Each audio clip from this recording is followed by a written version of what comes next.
예. 우리 같이 두려움에 대한 교리에 대해서 같이 살펴보려고 합니다.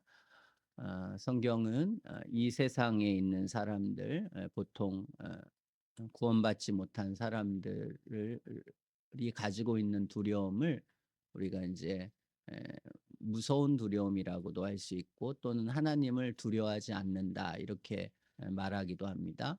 그에 반해서 구원받은 사람은 어, 경건한 두려움이라고 해서 경건한 두려움을 갖는, 하나님을 존중하면서 죄를 두려워하고, 또 하나님의 심판의 두려움을 알아서 어, 믿음 안에서 살기를 애쓰는 그러한 두려움, 하나님의 긍휼과 자비, 구원을 확신하면서 죄를 두려워하고 하나님을 존중하고 크게 여기면서 살아가는 그런 성도들의 갖는 두려움이 있습니다.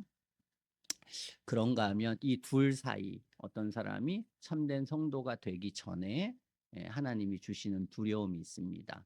하나님이 주신 두려움. 오늘 성경은 그것을 말하는 것입니다. 5절에 하나님의 구원에 이르기 전에 우리가 먼저 이 두려움을 가져야 된다. 그걸 가르쳐 주고 있습니다.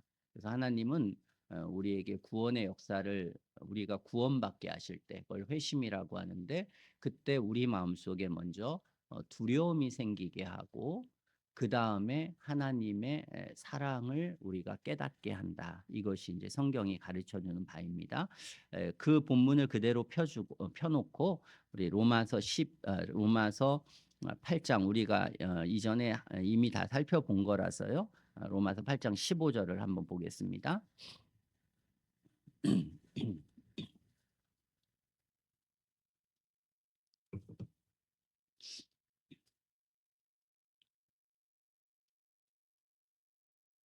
8장 15절에 보면 너희는 다시 무서워하는 종의 영을 받지 않는다고 그랬잖아요. 그렇죠? 그래서 너희가 누구냐면 13절, 14절 이런 사람들입니다. 몸행실을 죽이고 하나님의 영으로 받는 하나님의 아들들, 성도들이에요. 그런 사람들은 다시는 무서워하는 종의 영을 받지 아니한다 그랬습니다. 그래 다시는 안 받는다는 것은 이미 그런 상태에 있었다가 놓여졌다는 거예요, 지금. 그래서 다시는 옛날에 있었던 이 무서워하는 종의 영을 받지 않고 무슨 영을 받냐면 이제는 양자의 영을 받아요. 그래서 하나님의 자녀라는 확신을 갖게 되는 하나님의 은혜의 영, 사랑의 영을 마음속에 받게 됩니다. 그래서 하나님을 향해서 아바 아버지라 부르게 되는 거예요. 그러니까 무서워하는 게 있고, 오늘 하나님을 사랑하는 게 있습니다. 근데 하나님을 사랑하면서도 이 땅에 죄가 있기 때문에 이제 그 죄에 대한 두려움, 그리고 크신 하나님을 거역하면서 살아가는 이 죄악을 내가 느낄 때마다 내 마음속에 생기는 그런 두려움. 이거는 무서운 두려움은 아닙니다. 다시 말해서 내가 지옥 갈까 두려워하는 그런 두려움은 아니에요. 그러나 그래서 우리가 경건한 두려움이라고 하는 거예요. 하나님을 아버지라고 부르고 하나님의 자녀가 되어서 갖게 되는 두려움이에요. 근데 여기는 무서워하는이라고 표현했잖아요. 이건 무서워한다는, 지옥을 무서워하고 하나님을 무서워하는 거예요. 왜냐하면 이 지옥에 던져 넣는 분이 하나님이시기 때문에 이 하나님을 두려워하게 되는 것입니다. 근데 그리고 여기 종의 영이라고 했어요. 여기는 양자의 영인데 이 종이에요. 노예 같은 거예요. 그러니까 하나님을 무서워하고 피하니까요. 노예라고 하는 것은 상전에 대한 좋은 관계를 갖지 않습니다. 상전은 나를 부려먹고 괴롭게 하는 사람이에요. 그러니까 하나님을 그렇게 생각하는 것입니다. 왜냐하면 나를 지옥에 던져넣는 하나님은 무서운 분이고 내가 불편한 분이고, 이러한 감정, 이러한 이제 고통스러운 느낌, 이게 이제 무서워하는 종의 영입니다. 그래서 구원받기 전에 먼저 우리는 이 무서워하는 종의 영을 받게 되고, 그 다음에 이제 양자의 영을 받는다, 그런 뜻이에요. 다시 누가복음으로 돌아와서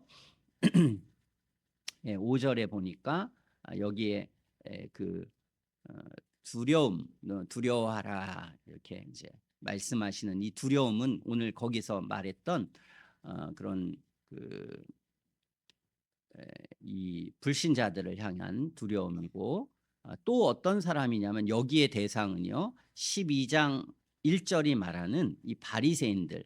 이 바리새인들은 뭐냐면 신앙생활 열심히 하는데 그런데 이게 어 지옥 갈 사람들이에요. 그래서 교회 안에 지옥 갈 사람도 있다는 거예요. 그런 사람들을 주님은 여기서 이제 바리새인이라고 표시해요.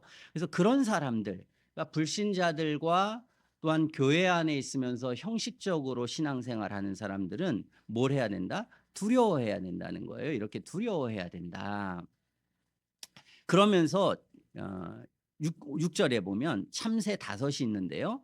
아사리온 둘에 팔리는 것이 아니냐. 그러나 하나님 앞에는 그 하나라도 잃어버린 바 되지 아니하는도다 하면서 7 절에 너희에게는 오히려 머리털까지도 다 세신 바 되었나니 두려워하지 뭐라고 했어요? 말라고 했죠. 여기서 두려워하지 말라고 한 사람의 대상은 누구예요? 예수님의 제자들. 그래서 구원받은 성도들에게는 이런 두려움은 갖지 말아라 그랬어요. 이들은 아바 아버지라 하나님의 자녀이니까 하나님의 자녀들에게는 이런 두려움은 갖지 말라 그러는 거예요. 그래서 요한 1서의 4장 16절에도 보면은 우리가 이제 이 두려움에서 우리가 하나님의 사랑은 우리를 자유롭게 한다. 이제 그런 성경의 내용이 있어요. 그거는 오늘 이제 7절을 말하는 하나님의 자녀들에 대한 거예요. 근데 하나님의 자녀가 아닌 사람들, 참 성도가 아닌 사람들은 다 뭘 해야 된다?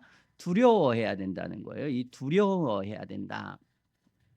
근데 인제 교회들이 이 두려움이라고 하는 게 좋은 정서가 아니니까요. 그렇죠? 두려워하는 거, 지옥에 대한 두려움, 뭐 어떤 여러 가지 그런 마음속에 두려움을 갖는 것 자체가 하나님에 대한 두려움을 갖는 정서라는 게 좋지가 않아요. 사람은 죄를 짓게 되고 자꾸 죄를 짓고 싶은 마음이 있는 사람들에게 이 두려움을 갖는다는 건 좋지 않아요. 근데 우리의 삶에 있어서 세상에 있어서 두려움이라는 게 필요할까요? 필요하지 않을까요?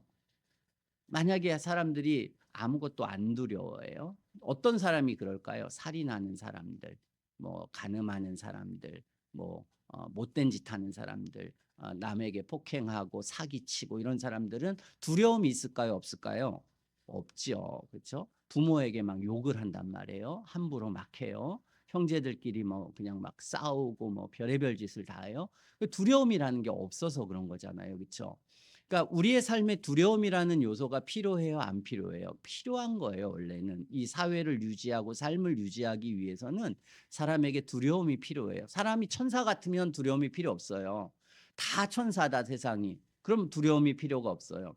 그런데 이 두려움은 꼭 필요한데 사람들은 이 두려움을 싫어해요. 왜? 나는 내가 하고 싶은 대로 하고 싶으니까, 내 맘대로 살고 싶으니까 자꾸 나를 누군가 부모가 나를 억압한다든지 하나님이 나를 억압한다든지 양심이 나를 억압한다든지 이런 감정을 좋아해요, 싫어해요? 싫어한단 말이에요. 싫어하니까 자꾸 두려워하지 않으려고 하고 자유를 달라고 하고 막 그런다는 거예요.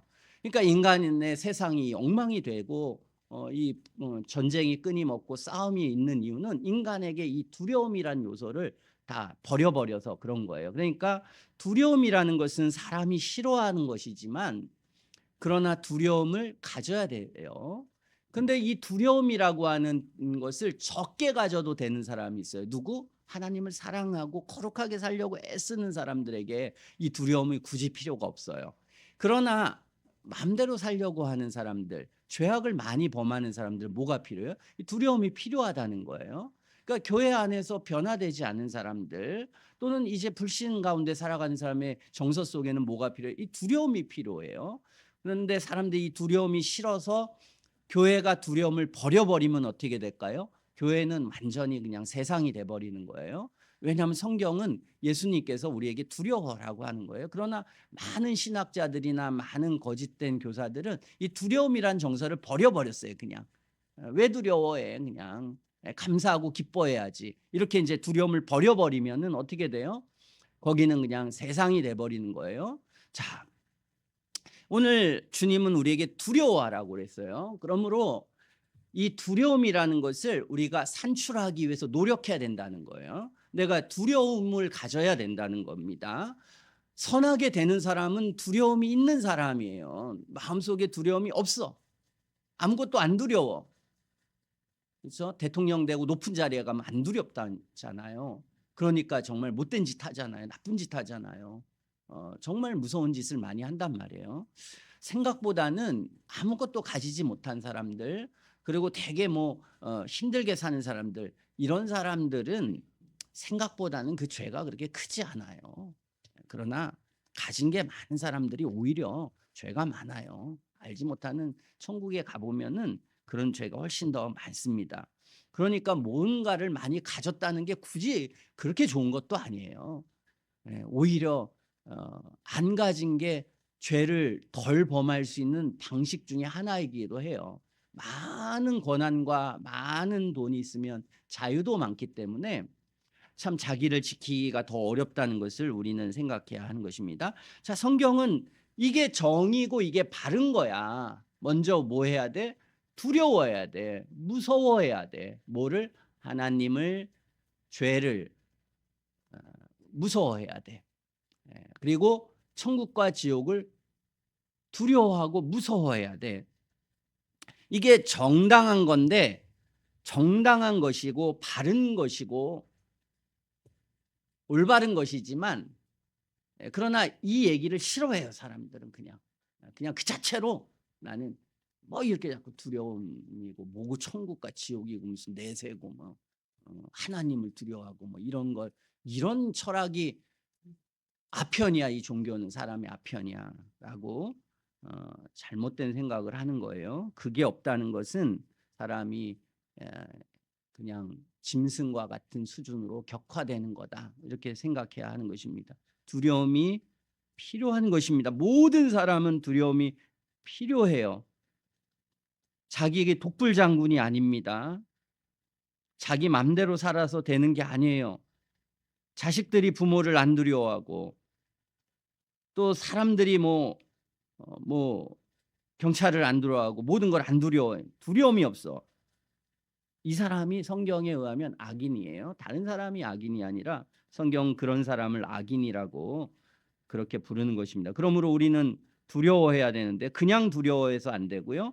구원받기 전에 많이 두려워해야 돼요. 그리고 많이 두려워할 수 있도록 하나님께서 그 은혜를 주셔요. 그래서 하나님께서 우리의 영혼 속에 많은 두려움을 주시는 그런 때가 있어요. 그러면 하나님이 나를 사랑하셔서 내 영혼 속에 두려움이라는 것을 주는구나. 구원받은 많은 사람들은 다 이 체험이 있어요. 하나님을 극히 두려워하고 무서워하고 하는 그런 때가 있어요. 자, 오늘 누가 이런 두려움을 가져야 되느냐, 이제 그것을 이야기할 때 불신자도 가져야 되지만 여기 교회 안에 위선자들은 이 두려움을 가져야 된다는 거예요. 이 사람들, 교회 안에 그 위선자라고 하는 성경의 예수님을 말씀을 보면은요, 이방인들과 믿지 않는 사람들을 향해서 권면하시기도 하지만 교회 안에 있는 사람들에게 많은 이 말씀을 하세요. 그런데 이 교회 안에 다니면서도 이 위선자들이 있어요. 나면서부터 태어난 사람인데 위선자가 있어요. 나쁜 신학자들은 그냥 교회 안에서 태어나자마자 중생한 사람이다. 중생을 전제하는 사람이 있어요. 그리고 중생할 가능성이 많다. 그래서 은혜 수단에 있으면 이런 사람들은 목사지만 참 나쁜 신학자인데요. 이런 개혁주의 신학자들 중에도 뭐 아브라함 카이퍼도 그러지만 뭐 이런 다빈크 같은 사람도 그런 생각을 해요. 왜냐하면 이 두려움이 싫어하니까 본능적으로요.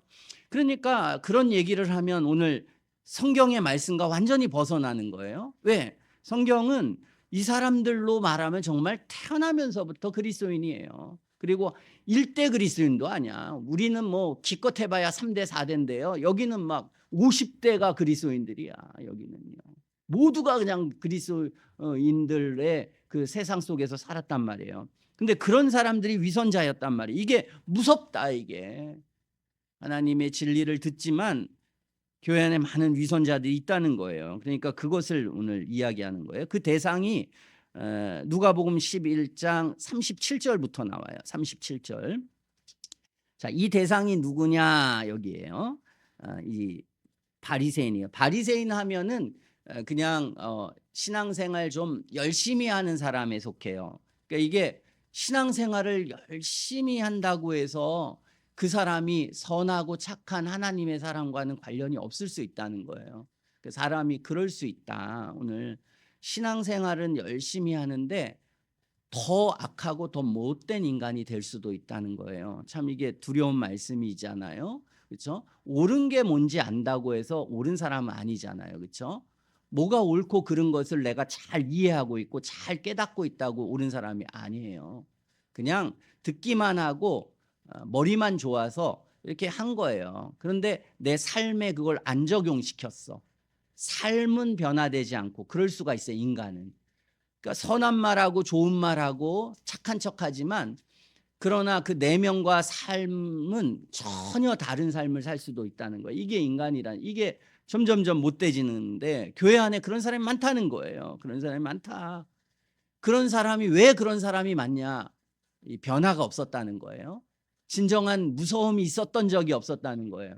자기를 정말 돌이킨 적이 없었던 거예요. 그리고 나서 그냥 형식적으로 교회 안에서 매일 그냥 하나님의 은혜 가운데 가지도 않고 세상으로 가지도 않고 세상으로 갔다가 하나님 앞에 갔다가 애매한 상태로 신앙생활을 오래 하다 보니까 그러니까 이 사람은 신자도 아니야 불신자도 아니야 겉으로는 신자 같은데 삶은 불신자보다 더 악해. 이런 경우가 많아요, 안 많아요? 너무 많단 말이에요. 세상 살다 보면 예수 믿는다고 했는데 불신자보다 더 악한 사람이 많다는 거예요. 그런 사람들 우리가 만나보면요. 신앙적인 얘기하지만 구원의 확신을 가지고 있어요. 나 하나님의 사람이야. 나는 교회도 다니고 나는 작은 교회도 아니고 뭐 유명한 목사 교회 다니고 있고 난 이렇게 뭘 알아 이런단 말이에요. 자, 이런 사람들에게 필요한 교리가 뭐예요? 이런 사람에게 너 구원받지 못한 걸 너가 알아야 돼. 깨닫고 그리고 그 다음에 뭐예요? 무서워해야 돼. 하나님을 무서워해야 돼. 너 하나님이 안 무서워가지고 이렇게 하나님의 말씀을 우습게 여기는 거야. 함부로 여기는 거야. 그렇지 않습니까? 뭐 목사들이라고 막 몇천 명 되는 목사들이 그렇잖아요. 알고 보니까 자기가 설교는 그렇게 했는데 삶을 보니까 막 전혀 위선되고 거짓된 그런 걸 우리가 이제 TV나 이런 데서 보는 거잖아요. 얼마나 무서워요. 그 사람이 구원받은 사람이겠어요? 구원받지 못한 사람이죠. 그런 사람들이 위선자란 말이에요. 근데 이건 목사만이 아니라 장로, 집사, 뭐 성도들 뭐 다 그런 사람들이 있다는 거예요. 아예 그냥 신앙이 없어가지고 그냥 교회 안에서도 그냥 예배 시간에 그냥 자고 뭐 딴짓하고 뭐 성경 안 읽고 이런 불신자인지 우리가 알죠. 그 사람 불신자란 말이에요. 그런 불신자들이 나중에 그렇게 되긴 하는데 어쨌든 그런 사람들은 아 지옥 간다 이거 아는 거예요. 근데 그게 아니라 교회 열심히 다녀. 어, 그런 사람들은 자기가 지옥 가는지 모르는 거예요. 게다가 목사까지 됐네. 더 모르는 거예요, 이 사람은. 내 목사 됐기 때문에 난 구원 받을 거야 이렇게 생각하는 거예요. 교회에서 내가 헌금 냈기 때문에 열심히 했기 때문에 그러는 거예요. 오늘 그런 사람이 누구냐면 요 사람이었어요. 37절에 바리새인이 자기함과 점심 잡수시기를 청해서 이제 주님이 이제 같이 식사 자리에 앉았어요. 잡수시기 전에 손을 씻지 않았어요. 그러니까 바리새인들이 손 씻고 밥 먹는 거 이것에 대해서는 성경이 말해주지는 않고 있지만 그냥 자기네들이 이 손을 씻고 먹어야 된다는 그런 사람들이 법을 세웠어요. 자기네들의 규칙을 세운 거예요. 교회 안에도 그런 규칙이 많아요. 제가 이 10몇 년 전이죠. 2004년과 우리 교회 개척할 때요. 저희가 이제 송구영신 예배를 다른 데는 다 12시에 드렸어요. 근데 제가 이제 송구영신 예배를 7시에 했단 말이에요. 그래서 이제 그런 경우는 없었어요. 한국 교회에 없었어요. 근데 저는 그냥 그렇게 드렸어요. 근데 누가 송구영신 예배 12시에 드리는 사람이 어디 있어요. 근데 그때 7시에 8시에 드린다고 또 어떤 사람들은 그거 가지고 얘기 왜 너희들은 그렇게 드려? 라고 하는 사람이 있어요. 이처럼 성경이 말하지 않는 많은 규칙들을 세우는 교회들이 있어요. 그래서 이단들도 그래요. 그들은 성경에서 없는 수많은 것들이 막 있어요. 그래서 그렇게 안 하면 안 돼. 이렇게 하는 거예요. 오늘 그걸 한 거예요. 이 바리새인들은 자기들이 규칙을 세워서 이렇게 손 씻고 밥 먹어야 돼. 그러니까 예수님이 38 9절에 말씀하셔요. 야 너희 바리새인은 지금 잔과 대접의 겉은 깨끗이 했다는 거예요. 이렇게 잔이 있는데 그 겉은 깨끗이 해서 보니까 깨끗하네 이랬어요. 그러는데 속은 탐욕과 악독이 가득하다 그랬어요. 이게 니들의 모습이야. 너희들 뭐 손 씻고 뭐 이렇게 예식을 행하고 이런 거는 막 굉장히 철저한데 근데 너희 내면은 탐욕과 악독이 가득해. 이 컵을 보니까 겉은 깨끗이 씻었는데 안은 너무 더러워. 이게 너희들의 모습이야. 이렇게 말씀하면서 어리석은 자들아 예, 밖을 만드시니가 속도 만들지 아니하겠느냐 오직 그 안에 있는 것으로 구제하라 그리하면 모든 것이 너희에게 깨끗하리라 그랬어요. 이 사람들은 이 겉으로는 막 종교의식을 행하고 이렇게 열심히 해야 되고 뭘 해라 이렇게 했는데요. 속은 뭐 했냐면 성경에 보면 가난한 사람과 거짓 사람 그 과부들의 이 재산을 삼키는 자들이었어요.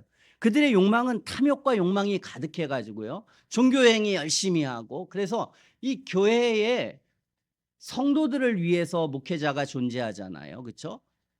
모든 우리가 한 사람 한 사람이 다 성도들이란 말이에요. 성도들이 잘 살고 올바르게 사는 게 중요한 게 아니라 보이지 않는 이 건물이 잘 되고 우리가 막 이렇게 부자 되고 교회가 부자 되고 이거에 관심이 있는 거예요. 그래서 목회자가 부자가 되고 교회 커지고 막 이런 데 관심이 있는데 그걸 위해서 여기 가난한 사람들, 어려운 사람들. 그래서 제가 옛날에 그 강달이라는 사람 얘기했잖아요. 열심히 설교해 가지고 마지막 날 막 이렇게 헌금해야 된다, 헌신해야 된다 막 하는 걸 해 가지고 제가 아는 저기 누나도 어 자기가 돈도 벌 수가 없어요. 이 간질이라는 병이 있어 가지고요. 그런데도 불구하고 부모님한테 모아둔 용돈을 전부 다 나헌금하겠다고 이렇게 인제 사람들을 하게 되는 거예요. 예 그러니까 이거는 가부들의 가산을 삼키는 거죠. 그래서 인제 오늘 그 말을 하는 거예요. "그 안에 있는 것으로 구제하라." 탐욕과 욕망에 가득 차 가지고 이들은 너희들은 어 겉은 막 신앙 있는 척하고 겉은 거룩한 척하고 뭐 손 씻고 뭐 어떻게 막 신앙생활 열심히 하고 뭐 하는 거 이런 것들은 되게 강조하면서 실상 내면은 아주 이 탐욕과 욕망으로 가득 찬 그런 못된 자들이라는 거예요. 이런 사람들이 바리새인들이었다는 거예요. 이런 사람들이 많이 있다는 거예요. 그런 사람들 신앙인인데 겉은 신앙인이지만 마음속에 있는 탐욕과 욕망은 못 버려 가지고 그 탐욕과 욕망을 만족시키기 위해서 신앙생활을 하고 있는 그런 사람이 있다는 거예요. 그러면서 42절에 또 화 있을진저 바리새인이여 너희가 박하와 운양과 모든 채소의 11조를 드리되 그래서 11조 드리는 거 또는 교회 생활하는 거 뭐 기도 생활 예배 생활 이런 것들은 굉장히 막 철저히 해야 된다. 이걸 가르쳐요. 근데 더 중요한 거 의롭고 또 하나님을 사랑하는 이런 것들은 버리는 거예요. 그러니까 교회가 막 못된 짓 하고 공의롭지 못하고 막 엉망진창인데도 불구하고 그래서 이런 이단들 교회에 항상 강조하는 게 뭐예요? 그 형식적인 거 강조해요. 11조 내라 뭐 해라 뭐 이런 것들은 아주 강조해요. 그러나 실제적으로 그 안에 들어가 보면 온갖 더러운 건 너무 많아요. 너무 불의하고. 뭐 순복음교회는 국민일보라고 하는 거 만들어서 지 자식들에게 주고 엉망진창이잖아요. 엉망진창이란 말이에요. 그 사람의 개인의 삶과 재산은 뭐 그 부인이 저기 한 세대 총장이잖아요. 그러니까 자기 가족 회사 같단 말이에요. 이게 세상도 그렇게 안 하는 정도로 한단 말이에요. 탐욕과 욕망이 가득하지만 겉으로는 뭐 엄청나게 그냥 우리가 11조 잘해야 된다. 성경 읽어야 된다. 막 뭐 구역 예배 뭐 하면 철저한단 말이에요. 그러나 그 내용을 따지면은 세상보다도 못한 그냥 세상의 기업보다도 못한 그런 악한 곳이라는 거예요. 그런 사람들 거기에서 그냥 열심히 신앙생활하면서 과부의 가산이나 삼키고 그냥 교회들을 더 타락시키게 만드는 교회가 자기를 부인하고 십자가를 지고 믿음 안에서 잘 걸어가야 되는 사람들 다 꼬드겨 가지고 그냥 이단들이 그런 거 하는 거 아니에요? 쉽게 그냥 자기들 원하는 탐욕을 만족시키는 그런 교리를 만들어 가지고 사람들을 끌어모으는, 그게 이제 이 바리새인들이었다는 거예요. 그래서 이들은 그런 건 되게 강조하는데, 의롭고 참되고 올바르게 살아가야 될 것에 대해서는 굉장히 소홀하게 여겼다는 거예요. 종교적인 종교라고 종교를 만든 거예요. 우리의 신앙이라는 건 왜 우리가 기도 열심히 하고 말씀을 열심히 읽어요? 이유가 뭐예요? 말씀 읽는 게 가치가 있는 게 아니에요. 근데 이 사람들은 다 뭐냐면 내가 말씀 열심히 읽어야 복 받을 수 있어. 내가 기도 열심히 안 해가지고 병이 생기고 아프고 어려운 거야. 그러니까 이런 식으로 두려움과 욕망을 자극하는 거예요, 계속. 그래서 신앙생활 하게 하는 거예요. 신앙이라는 건 그게 아니라 왜 우리가 기도해요? 내가 가진 것을 희생할 줄 알고 내가 가진 것을 버릴 줄 알고 낮아지고 이걸 위해서 우리가 신앙생활 하는 거예요. 우리가 신앙생활하는 목적은 더 선해지고 더 올바라지고 예수님을 닮기 위해서 신앙생활 하는 것이지 더 갖고 더 탐욕적으로 내가 살고 싶은 대로 하기 위해서 하는 것이 아니란 말이에요. 근데 이제 그런 탐욕으로 바꾼 거예요. 이것을 신앙을 그렇게 탐욕으로 바꾸는 거예요. 이런 사람들은. 그래서 이제 이런 식으로 하는 거예요. 그러니까 기도하고 말씀 읽는 목적은 뭐예요? 사실은 우리의 탐욕과 죄를 버리는 거예요. 그러니까 정상적인 기도는 뭔가 달라 욕망하는 기도가 아니라 기도라고 하는 은혜는 우리가 가지고 있는 죄를 버리는 게 기도예요. 그게 기도의 대부분 우리가 성경의 기도문을 읽어보면 기도의 거의 대부분의 기도문은 그렇게 되어 있는데 이제 이게 거꾸로 갔다는 거예요. 자, 그다음에 이 악인들 보면 43절에 하 있을진저 너희 바리새인이여 너희가 회당의 높은 자리와 시장에서 문안 받는 것을 기뻐한다 그랬어요. 그러니까 이들은 이게 이제 그 야망 있는 거예요. 야망. 높은 자리에서 교만한 거. 그러니까 예수님은 어떻게 했어요? 하나님의 아들이신데도 낮고 낮은 말구유에 태어나시고 그리고 사시는 것도 아주 평범하게 그렇게 하셨단 말이에요. 근데 우리 교황 같은 거 보면 뭐 어떻게 했어요? 막 금관하고 뭐하고 이게 예수님과 똑같아요? 예수님과 완전 다르잖아요. 뭐 교황 오면 사람들이 손들고 뭐 환영하고 막 난리도 아니잖아요. 그러니까 원래의 그리스도인이라고 하는 그리스도인들은 겸손하고 자신을 낮추고 이래야 되는데 이러한 이제 변화되지 않는 이 목회자든지 아니면 장로든지 집사든지 이런 사람들은 전부 다 이제 높아지려고 하는 거예요. 다른 사람 명예를 위해서 함부로 하고 교회에서 그래서 뭐 어떤 교회들은 목사님 생일 되면 이렇게 생일 잔치예요. 그런 경우도 생각보다 많아요. 그렇게도 하고 뭐 이렇게 줄 안 서요. 줄 안 서고 이렇게 이제 그 교회에서 좀 높다는 사람들, 목사님과 장로님들 뭐 하면서 이제 상도 따로 차리고 밥도 따로 먹어요. 뭐 그렇게 하면서 다 갖다 주고 뭐 이런 일들이 흔하단 말이에요. 흔하단 말이에요. 뭐 이런 식으로 이게 이런 사람들은 이제 에, 그리스도인들이 되면 더 겸손하고 낮아져야 되는데 자꾸 높아지려고 하고 이게 난 다른 사람이다, 특별한 사람이다 이런 식으로 자신을 하려고 하는 그런 욕망이 있어요. 그래서 이런 사람들이 위선자다. 교회는 다니지만 위선자들이 여기 특징들이 있어요. 이런 모습을 강조하고 이렇게 행동하는 인간들은 전부 다 지옥 갈 자들이야. 오늘 이렇게 주님은 말씀하시는 거예요. 화 있을진저 44절에 너희여 너희는 평토장한 무덤 같아서 그 위를 밟는 사람이 알지 못하는 그랬어요. 이들은 이런 이 무덤에다가 해를 칠했어요. 옛날엔 왜 해를 칠했냐면 무덤에 닿으면은 그 부정하다 이게 이제 구약 성경에 보면 부정해져요. 그러니까 이 회칠한 무덤을 이제 밟지 않기 위해서 손에 닿지 않기 위해서 여기 해를 칠했어요. 그게 이제 너희들의 모습이라는 거예요. 그런 해칠에서 그 무덤의 냄새 나고 이런 것들은 굉장히 주의하고 하지만 실상 너희들의 모습이 그렇다. 속은 다 썩어 있고 문드러져 있고 냄새가 너무 나는 그런 악한 존재인데 겉만 그냥 이렇게 해를 칠하고 평토장한 무덤 같은 요게 이제 이 인생들의 모습이라는 거예요. 참 이게 슬픈 일인데요. 이게 이제 그들의 삶이고 이단의 교회는 이래요. 이단 교회 가보면요. 그냥 완전히 더럽고 우리가 TV 나오잖아요. 이들이 하는 행동이나 짓거리들이 얼마나 정말 비인간적이고 악한지. 그런데도 불구하고 사람들이 그렇게 될 수 있다는 거예요. 내가 그렇게 해야 구원받는다. 내가 그렇게 해야 복받는다.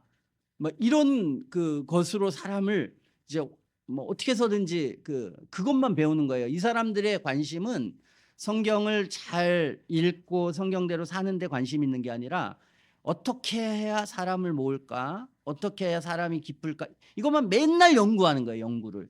이게 연구 방법이 달라요. 연구하는 내용이 다르단 말이에요. 항상 성경을 읽을 때도 기도할 때도 뭐 할 때도 항상 마음의 생각은 자신의 욕망을 만족시키는데 마음이 가 있어요.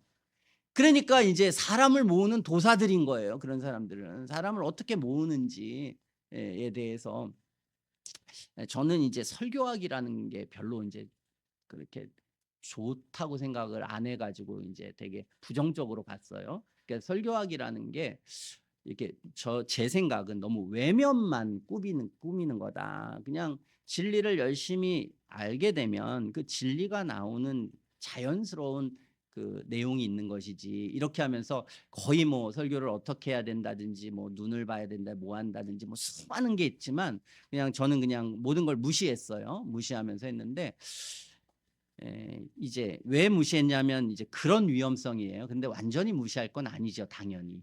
당연히 사람은 내가 잘 전달하고 또 올바로 전달하고 바르게 전달하는 이런 걸 위해서 좀 생각은 할 필요는 있어요. 근데 이제 이런 면들이 있기 때문에 저는 이제 설교학을 배우면서는 이게 이제 중심과 내용을 어떻게 바로 전달하는 것에 포커스가 있는 게 아니라 이제 너무 그런 이 다른 외면적이고 사람을 어떻게 이렇게 끌어올 수 있고 뭐 이렇게 감동을 줄 수 있고 이런 건 별로 좋은 거 아니에요.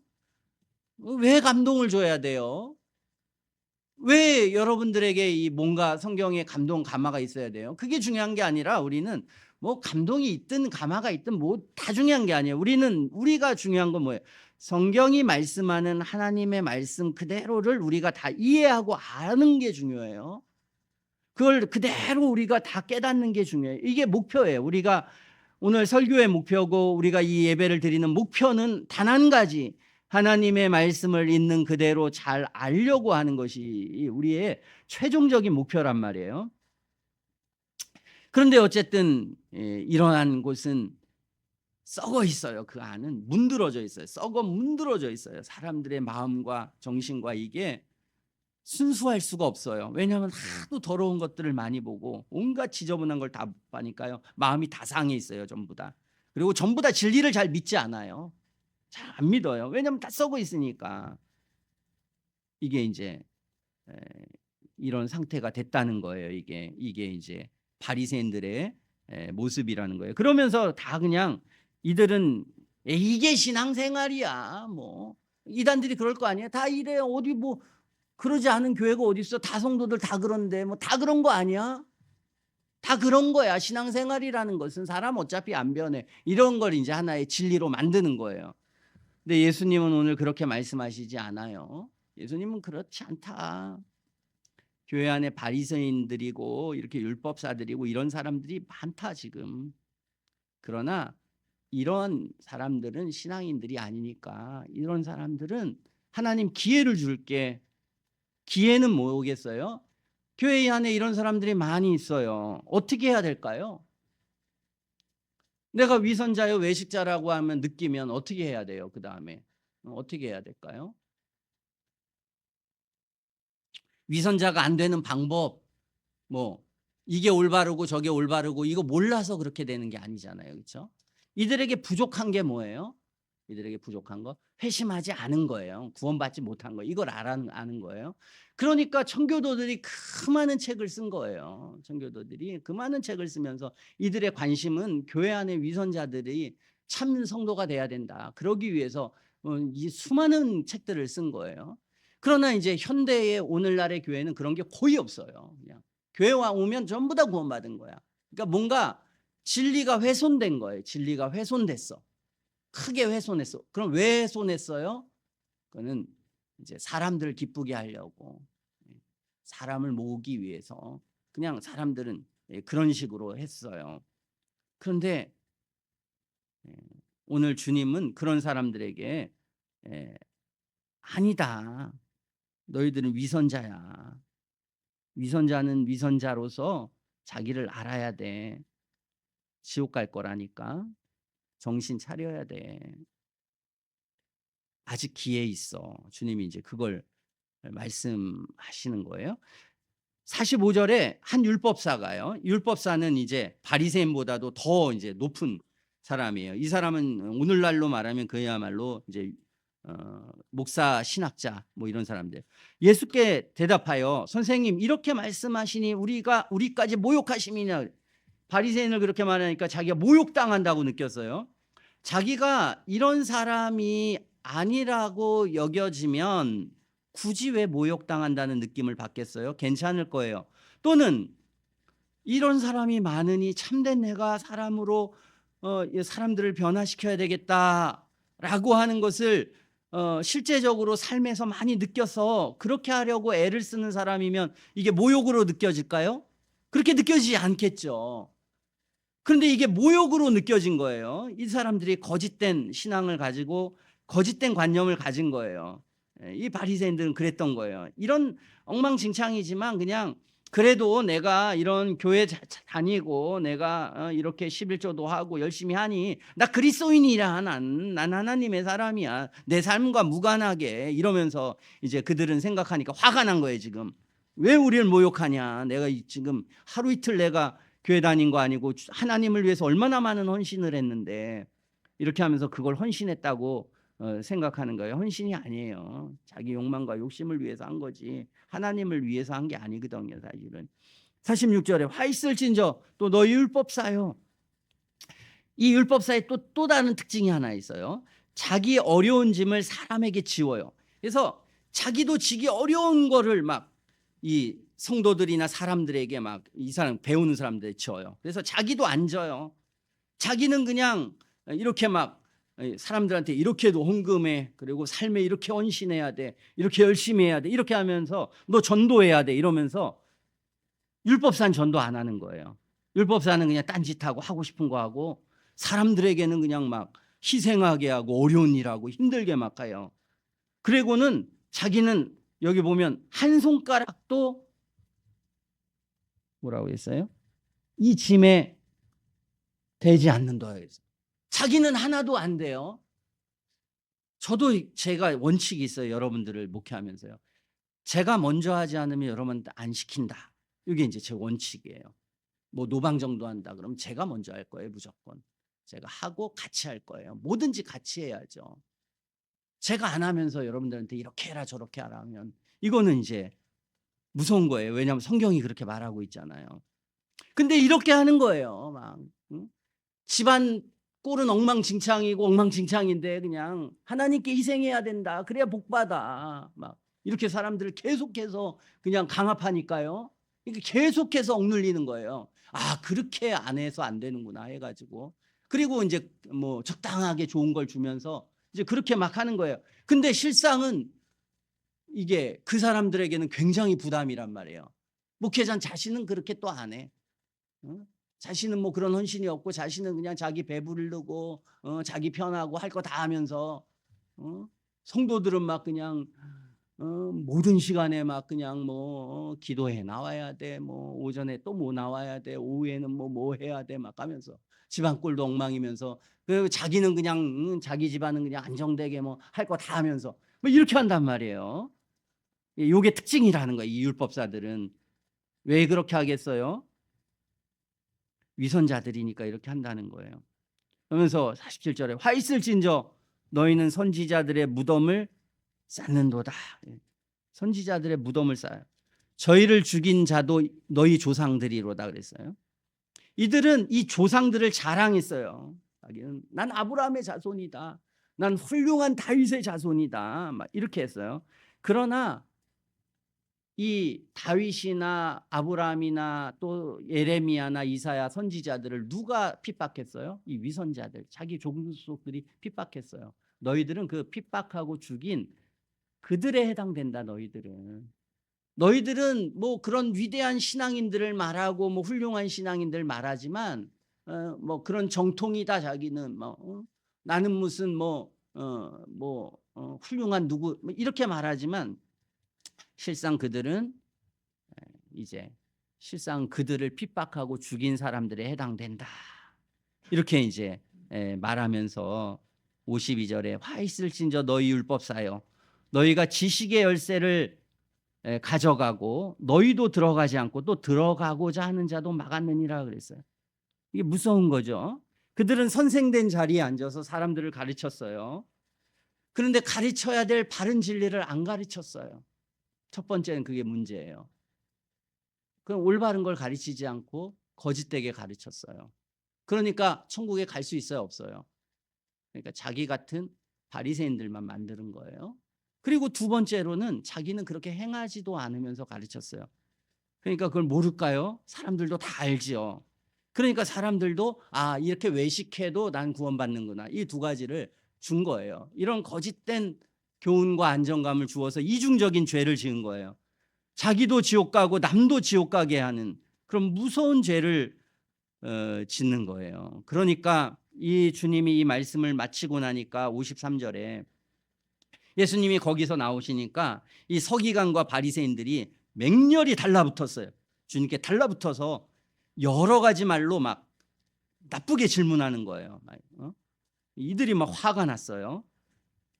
그래서 그 입에서 나오는 것을 잡고자 하여 목을 지키더라고요. 목을 지켜가지고 더 이상 말 못하도록 그냥 입 다물게 하려고 이들이 이렇게 했어요. 그러니까 이게 이제 구약 성경서부터 계속 이런 사람들이 있었어요. 바른 진리를 전할 때 이 위선자들 그리고 거짓된 진리 위에 서 있는 사람들은 불편하고 대적해요. 이단들에게 또 이런 뭐 사형리주의자들이나 이런 사람들한테 복음을 전하면요, 막 화를 내요. 그냥 화내는 게 아니에요. 막 나중에는 화가 아주 많이 나요. 그래서 이것을 막 견디지 못하고요, 대적하고 그런 게 있어요. 그러니까 저희들도 이 경험은 반드시 해야 되는 거예요. 여러분들도 복음을 전하는 거, 우리가 하나님의 은혜 가운데 구원받은 사람의 특징 중에 하나는 우리가 복음을 전하는 게 또 특성이어야 되잖아요. 그렇죠? 내가 구원받고 하나님의 참된 백성이 됐는데 다른 사람 지옥에 간다는데 그냥 무관심하다. 이것은 잘못된 거고 정말 믿지 않는 거잖아요. 그래서 참되게 믿는다면 복음을 전해야 되는데, 그럼 복음을 전하면서 어떻게 해요? 기분 좋고 상 받고 막 야, 나 하늘의 상급을 받네 하고 그런 게 아니라는 거예요. 복음을 전할 때 뭐 욕도 듣고 막 사람들이 날 죽이려고 하고 막 이런 경험을 하게 된다는 거예요. 이런 경험을. 그러니까 복음 전하는 게 쉬워요, 어려워요? 굉장히 어려운 거예요. 복음을 전한다는 건 무서운 거예요. 그러니까 모세도 복음 전해라 그렇게 했어요. 그랬더니 어떻게 했어요, 내가? 주님, 저는 말을 잘 못합니다. 난 이거 감당할 수가 없어요. 저런 이스라엘 백성 제가 어떻게 합니까? 난 나 하나도 잘 못하고 내 가족 하나도 잘 이렇게 섬길 수 없는 연약한 존재인데요. 이렇게 했어요. 예레미야도 마찬가지예요. 복음 전하라니까 주님 난 못하겠습니다. 이들에게 어떻게 내가 죽겠습니다. 이렇게 하면서 이제 사람들이 생각한 거예요. 그러니까 복음의 진리를 잘 알면, 그리고 인간이 어떤 존재라는 걸 잘 알면 설교자가 되는 거 또는 교사가 되는 게 쉽다? 어렵다는 거예요. 너무 어려운 거예요. 그러니까 우리가 이런 어떤 그 저도 뭐 이제 목사님들이 있으면 다 이 자기 자식이나 이런 걸 이제 목사를 시키려고 하는 사람들이 의외로 많아요. 저는 뭐 일절 없어요. 그렇게 될 수 있으면 너무 좋죠. 정말 영혼이 변화되고 참된 신앙에 있어서 갈망과 열망을 가지고 그렇게 살고, 그래서 이 아이의 마음속에 정말 주님을 위해서 '내가 평생을 살아가겠다.' 라고 하는 그런 마음을 가질 수 있다면 너무 기적적인 거 좋은 건데요. 그렇지 않은데 그건요 저주예요, 저주. 그렇잖아요. 저주잖아요. 나만 지옥에 가면 되는데 남도 지옥에 가게 하네. 함께 지옥에 가고 가장 지옥 밑바닥에 가는 거잖아요. 그러니까 엄청 무서운 거란 말이에요, 내가. 엄청 무서운 건데 그렇게 인식하고 사역자가 돼야 된단 말이에요. 목사가 되는 사람은 다 그런 마음으로 가지고 목사가 돼야 돼요, 무조건. 그러니까 무조건 사역하기 전에 그것에 대한 두려움과 고통과 괴로움이 있어야 돼요. 그게 없으면, 그래서 제가 이제 신학교 가 보니까 깜짝 놀랐어요.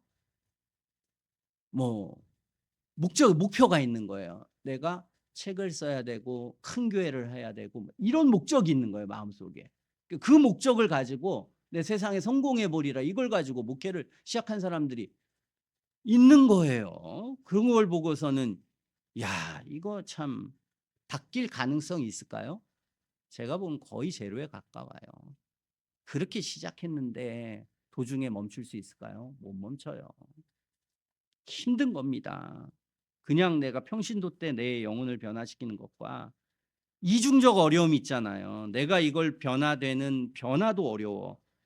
그다음에 이걸 또 그 어려운 길을 또 이제는 내가 원래 생각했던 욕망을 버리고 다른 길을 선택해야 되네. 완전히. 어려운 거예요, 그게. 차라리 그냥 세상 일이 편해요. 그냥 세상에서는 그냥 그렇잖아요. 목적이 그거잖아요. 그냥 잘 먹고 잘 살고 내가 그냥 적당히 해도 그렇잖아요. 큰 범죄라고 볼 수는 없잖아요. 그러니까 그건 할 수 있어, 세상은. 그러나 이제 교회는 전혀 다른 거니까 어려운 거예요. 자, 이런 사람들 12절 1절에요. 주님이 수만 명이 모여서 서로 밟힐 만큼 되었더니 예수님이 먼저 제자들에게 말씀하여 가라사대 바리새인들의 누룩 곧 외식을 주의해라 그랬어요. 이 바리새인들은 외식이라고 해요. 외식. 겉으로는 반질반질 그리스도인 같이 사람들에게 칭찬받고 문안받고 위에 있는 걸 좋아하지만 그 내면은 아주 못되고 악하고 어 그리고 죄악된 그리고 거짓된 위선과 삶이 있다는 거예요.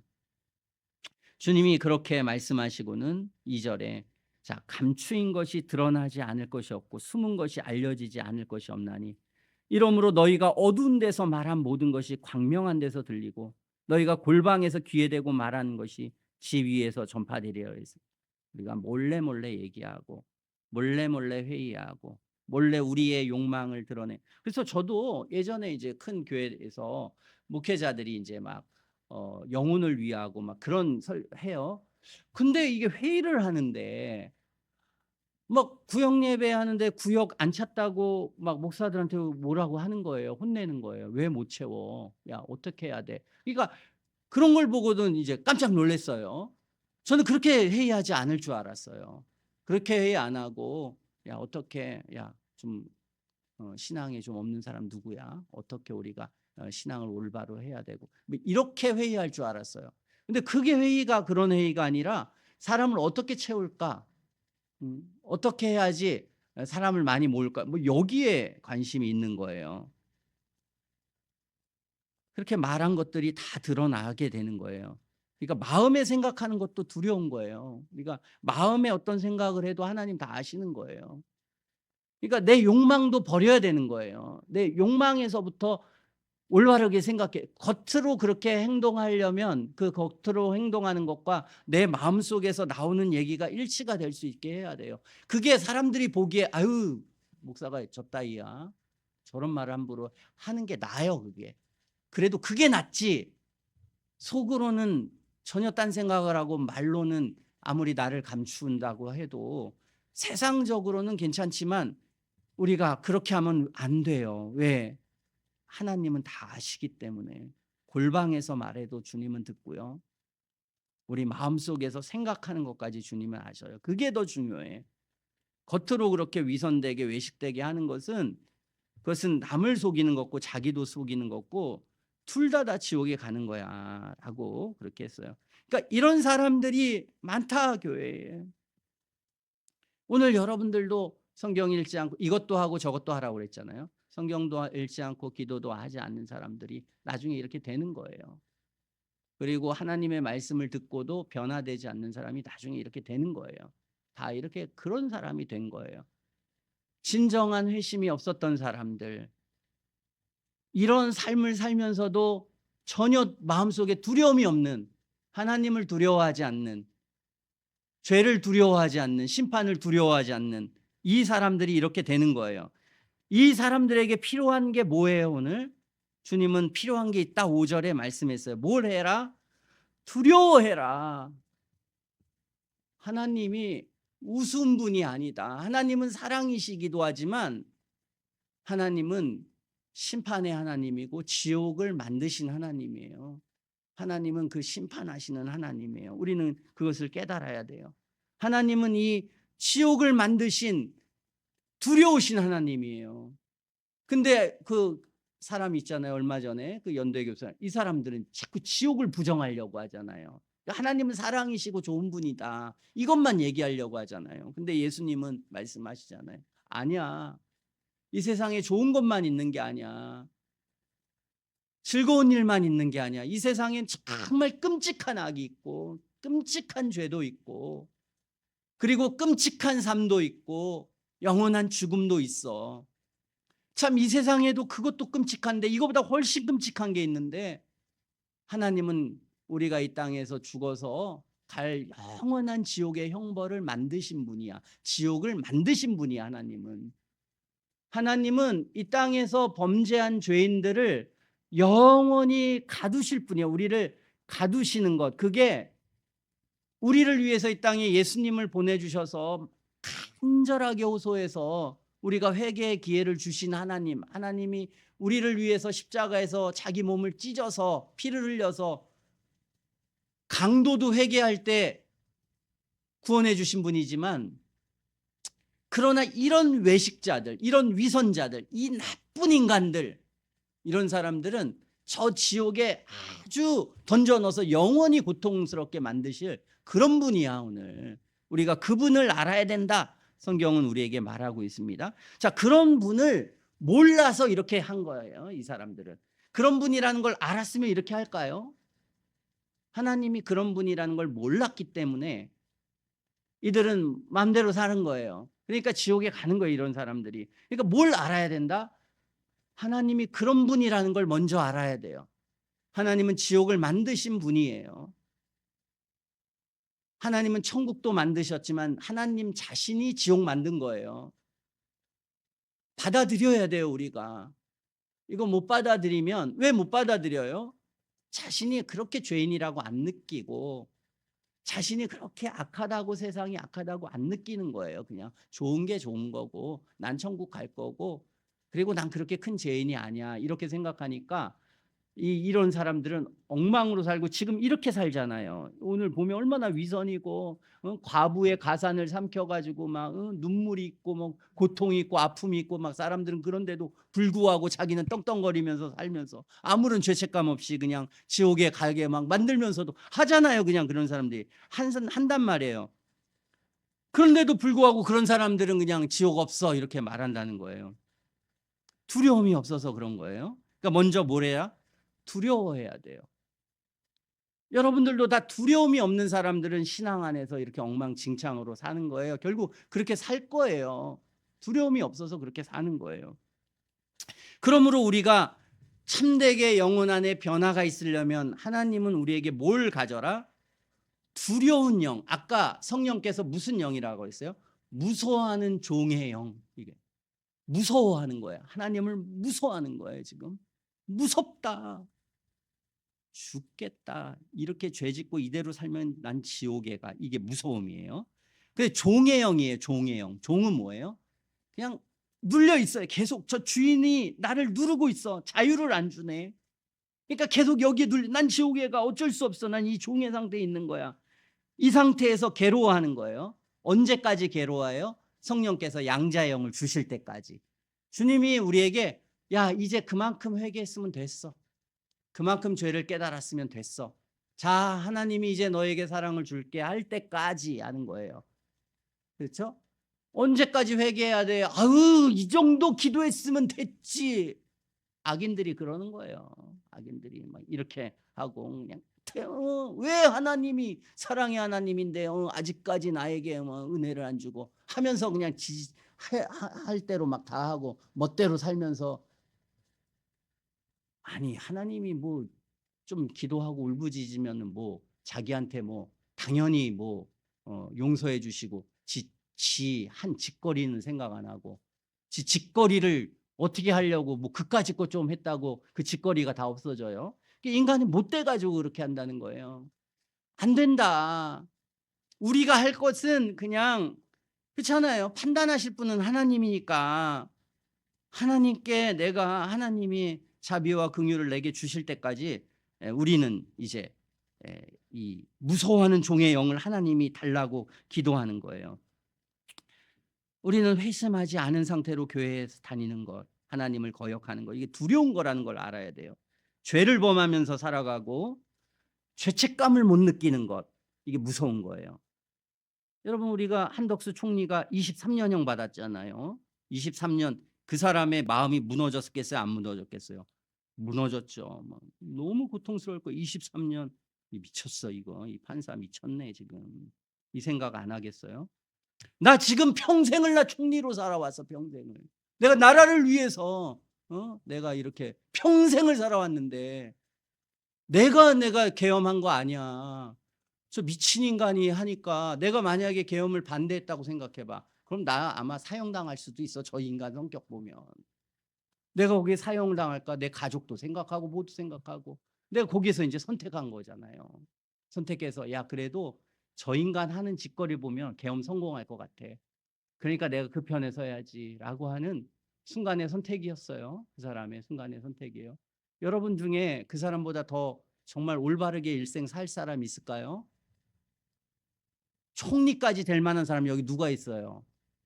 총리 정도 됐다는 그 악인이 총리로 봤다는 것은 나름 그래도 열심히 산 거예요. 최선을 다해서 산 사람이에요. 근데 어느 날 갑자기 그냥 23년형이 나한테 떨어졌어요.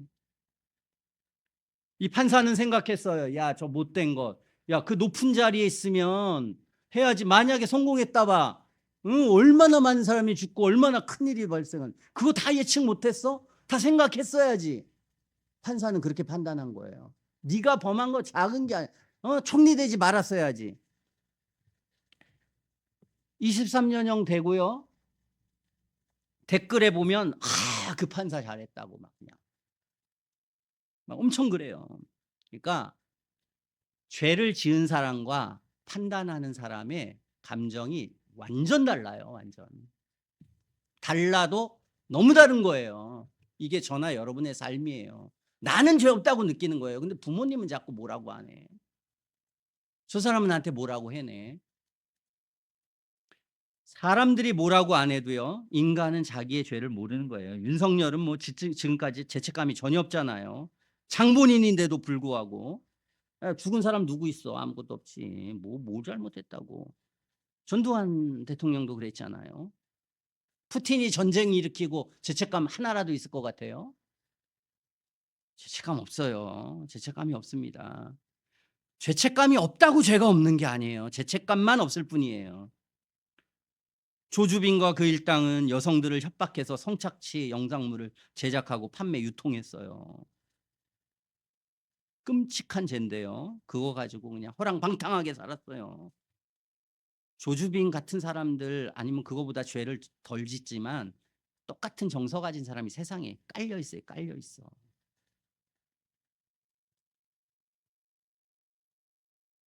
근데 죄책감이 없어요. 어머니의 최저 생계비를 빼앗기 위해서 폭행을 저지르는 그 아들에게 죄책감이 있었을까요? 네, 여러분들도 그냥 이 세상 속에서 악 속에서 살다 보면 나중에 저렇게 해도 돼요. 저런 못된 죄도 짓게 돼요. 아니 부모를 뭐 욕하는 게 하루 이틀 됐겠어요. 어렸을 때 상상이나 했겠어요? 그 아이들도 그냥 부모를 사랑하고 막 얼마나 그런 마음을 가졌겠어요. 그 악이 쪼끔씩 쪼금씩 들어가는 거예요. 쪼끔씩 쪼금씩. 요 바리새인들도 이런 죄를 처음부터 졌겠어요? 처음에는 양심이 있었겠지만 쪼끔씩 쪼끔씩 짓다 보니까 살기 위해서 난 이럴 수밖에 없었어. 어떻게 내가 살기 위해서 저들 뭐 저런 야당들 저거 해 가지고 김건희 뭐 자기 와이프나 이렇게 뭐 그렇게 큰 죄 졌다고 막 이렇게까지 이 난리를 치고 말이야. 응? 나 살려고 한 거야, 살려고 내가. 속으로는 막 그렇게 하는 거예요. 살려고. 대단히 저기 안 했잖아. 이런 사람들이 하나님을 믿겠어요? 형벌을 믿겠어요? 그래서 어리석은 자는 그 마음에 이르기를 하나님이 없다. 악인들의 마음에는 하나님도 없고 심판도 없고 형벌에 대한 생각이 없어요. 이게 악인이 되는 과정이다 성경은 말하는 거예요. 마음의 두려움을 다 없애버리는 거. 이 두려움이 없는 거 어떻게 해요 정말. 미치는 거예요 사람이 두려움이 없는 거. 아버지도 두려움이 없네. 막 그냥 엄마 때리고 막 소리 지르고 막 엉망진창으로 살고 막 해도 두려움이 없네 이건. 자식이 막 그냥 부모한테 대들고 막 함부로 해도 아무도 말려줄 사람이 없네. 엄마 자녀들을 막 방치하고 막 착취하는 부모, 폭언과 폭행으로 가정을 고통 속에 몰아넣는 불량배, 자기 이익만을 생각하고 가정을 돌아보지 않는 부모, 자녀, 다른 이에게 갖가지 방식으로 해를 주고 고통을 주는 사람들, 거짓말로 다른 사람을 고통 속에 몰아넣는 사람에게 죄책감이 있겠어요? 예민한 양심이 있겠어요? 아주 미미해요. 그 영화 보고 질질 짜고 눈물 흘린다고 해서 삶이 그래요?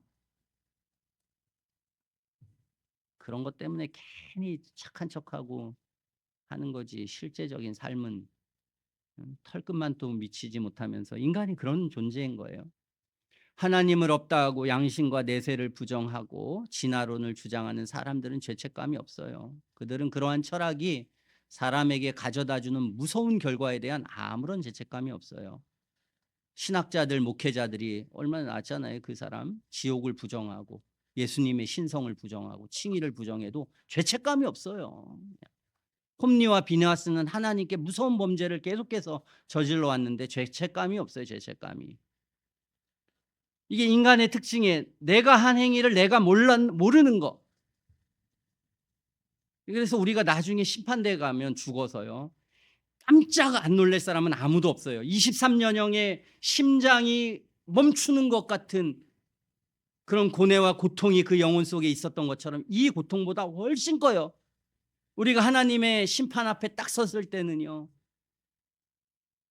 내가 상상할 수 없는 이 죄악 그리고 이 죄의 깊이가 나에게 드러날 때 미치는 거예요.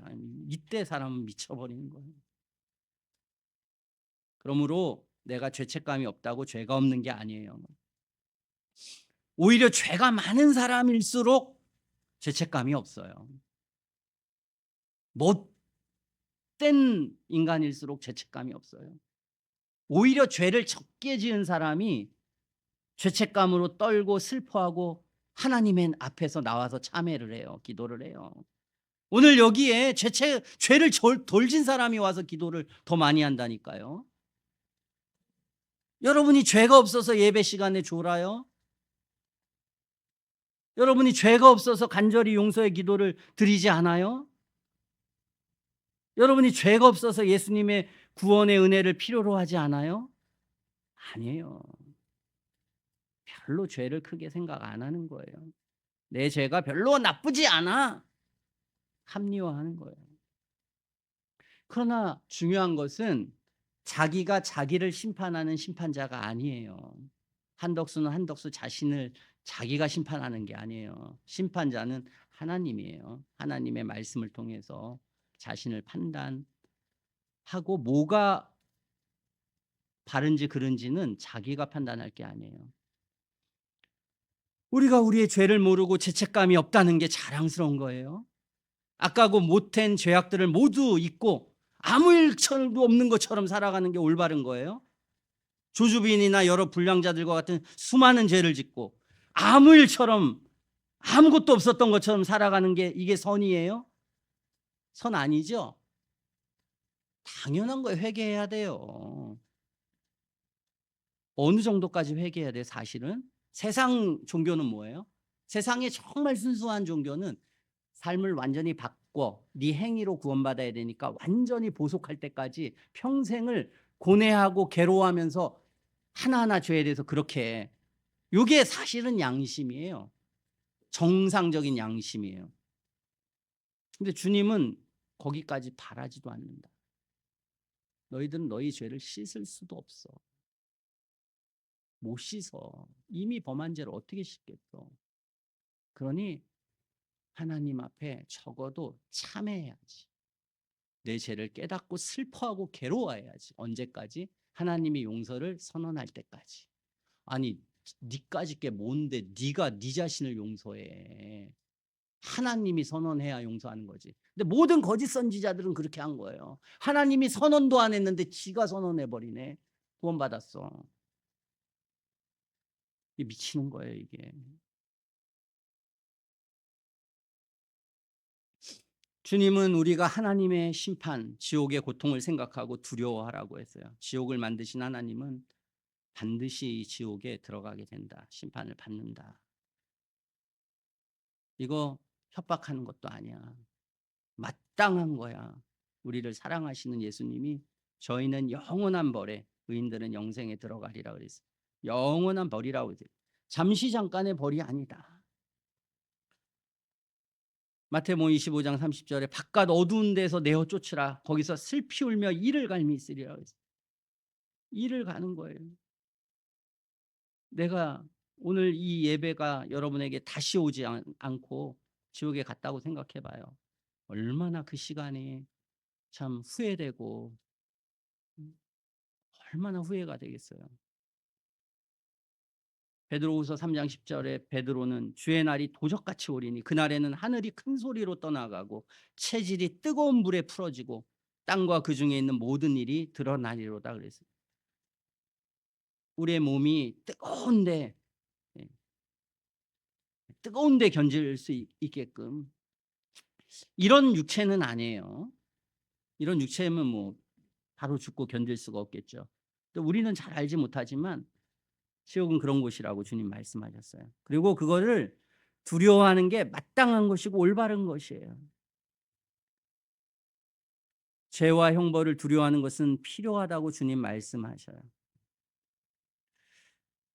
이것을 완전히 없어지게 하는 것은 정의도 아니고 바르지 않아요. 물론 우리는 그렇게까지 지옥이 필요한가? 그렇게까지 나는 죄진 것 같지 않아. 난 그렇게 남에게 해를 뭐 이런 생각할 수도 있어요.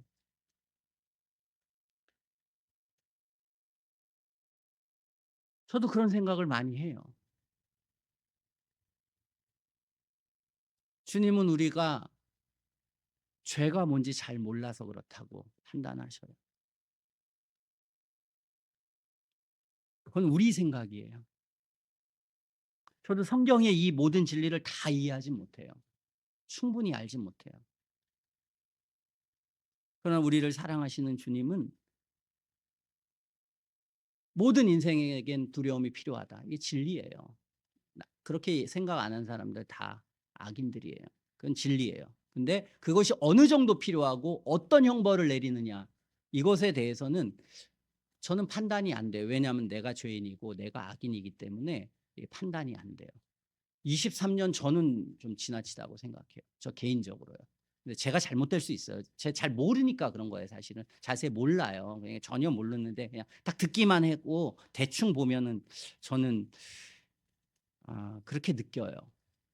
저도 사람들에 대한 안타까움이 있어요. 조금의 형벌도 안 받았으면 좋겠어요. 다 천국에 갔으면 좋겠어요. 그게 제 마음이에요. 네, 주님은 저보다 사랑이 훨씬 더 많으신 분이에요. 그리고 주님은 더 정의롭고 의로우신 분이에요. 그분께서 말씀하신 거예요. 그러니까 우리는 이해하려고 노력하는 거지, 내가 판단자가 돼서 하나님 이래야 돼 저래야 돼 할 수 있는 자격도 없고 그럴 수 있는 그런 양심이 되지 못해요. 그냥 23년 그냥 때리고 그냥 뭐 막 이 판사 저 판사 막 지 맘대로 하는 거예요. 나의 죄를 생각하고 하나님을 두려워하는 게 좋은 감정이겠어요? 절대 좋은 감정이 아니에요. 괴롭고 불편한 거예요, 이것은. 그러나 마땅히 해야 되고 그 고통이 필요한 거예요. 하나님이 그 고통을 요구하고 계셔요, 지금. 두려워해야 돼, 넌. 그게 너를 고칠 수 있어. 넌 아니면 지옥 가, 그대로. 부모를 두려워하고 죄를 두려워하고 삶의 모든 사람들을 두려워하고 모든 행동과 모든 말들 다 두려워해야 돼요. 안 두려워해서 그따위로 사는 거예요, 다. 자식도 두렵고 부모도 두렵고 사람도 두렵고 다 두려운 거예요, 지금. 지옥의 고통을 면하기 위해서는 지옥의 고통을 생각하도록 하나님은 우리에게 요구하셔요.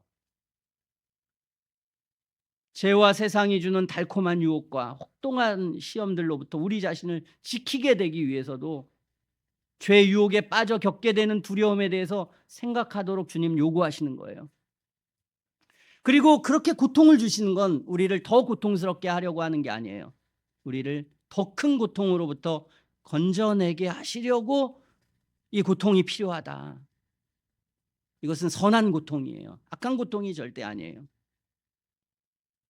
죄와 쾌락과 욕망이 마음에서 꿈틀거리는 사람이 이런 두려움 갖는 거 어려운 거예요. 막 정말 지금 죄 짓고 하고 싶은 대로 하는데 나 이게 이렇게 살래네. 기도하고 뭐 오락하지 말고 부모에게 어떻게 하고 뭐 이럴 때 막 그냥 열이 확 받는 거죠, 이게. 으악! 반항하고 싶은 마음이 생기는 거예요. 그러니까 반항하는 게 하나님한테도 반항하는 게 끊임없이. 왜 나를 내 자유를 자꾸 내 하고 싶은 대로 하게 놔두지? 이게 인간이에요. 목사도 그냥 하고 싶은 대로 해. 그냥 장로도 뭐 다 하고 싶은 대로 해. 그냥 욕망 따라 가는 뭐가 문제야? 다 개인적으로 다 그러는 거예요. 쾌락과 방종애로 나아가고 싶은 욕구가 마음속에서 솟구치고 세상이 가진 화려함이 눈과 마음을 사로잡고 있어요, 지금. 얼마나 좋은 게 많아요, 이 세상에. 하고 싶으면 그냥 하고 싶은 게 많잖아요, 그렇잖아요. 그런 세상에서 즐거움을 누리고 유쾌한 매일의 삶을 꿈꾸고 있는 사람이 있어요? 세상의 것에 매료되어 있는 사람이 이런 거룩함을 갖는 게, 이 거룩한 두려움을 갖는 게 쉬워요? 안 돼요. 어려워요, 이건. 주님 좀만 기다려 주세요. 좀만 더 기다려 주세요. 죽기 전까지만 기다려 주세요. 지금은 내 시간이에요. 세상의 쾌락과 즐거움이 눈앞에 있는데 보이지 않는 영혼의 세계를 위해서 보이지도 않는데 고통스러운 두려움을 갖는다는 게 이게 어려운 일이에요. 쉽지 않은 일이에요. 그러니까 다 이렇게 신앙생활 한 거예요. 다 이렇게 가는 거예요, 사람들이. 그래서 이런 죄악을 범하고 이 망나니가 되고 불량자가 되는 거예요. 그러지 않게 되는 방법은 이 거룩한 두려움을 오늘 가져야 돼요. 주님이 주신. 지옥에서 건진받기 위해서 그 두려움을 가져야 돼요. 죄와 지옥의 형벌에서 건진받기 위해서 예수님께서 두려워라고 말씀하셔요. 죄와 쾌락과 이 세상의 즐거움을 억제하고 다가올 심판을 생각해야 돼요. 왜? 내세가 있기 때문에.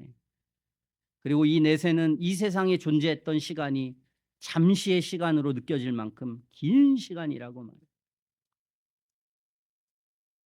이 두려움을 갖지 않으면 현재의 삶에서 변화되지 못해요. 우리는 죄를 회개하지도 못하고 삶을 변화시키지도 못한 채 형식적인 그리스도인으로서의 삶을 살아가게 될 수밖에 없어요. 그렇게 되지 않도록 두려워해야 돼요. 이 두려움을 마음속 깊이 새겨놓고 이 진리를 끊임없이 생각하고 또 생각해야 돼요. 이게 우리의 마음의 평안을 깨고 고통을 가져다 줘도 그것이 고통으로 작용하도록 그냥 놔둬야 돼요. 그 느낌을 피하거나 짓누리려고 하지 말아야 돼요. 시험에 굴복하고 유혹에 넘어가서 지옥에 끌려가는 것보다 이러한 마음의 고통을 느끼는 게 훨씬 더 낫다는 것을 우리는 기억해야 돼. 그러면 때가 되면 언제 그 고통이 은혜의 통로였다 하는 것을 알게 될 날이 예, 오게 될 것이에요. 그 거룩한 두려움은 그에게 더욱 큰 기쁨과 즐거움을 선사하게 될 것입니다. 하나님의 사랑을 경험하게 되고 세상이 주는 기쁨보다 더 큰 기쁨을 줄 것이에요. 예수님이 그것을 약속하셨어요. 우리 자녀들이 거듭나면 이 세상에서 아무리 잘 되는 거 다 필요 없어요. 뭐가 중요해요? 하나도 중요하지 않아요. 그것보다는 거듭난 하나님의 사람이 돼서 부모들과 함께 하나님의 사랑과 온유함과 사랑을 가지고 식사도 하고 말도 하고 가정을 지키고 이게 100번 나요.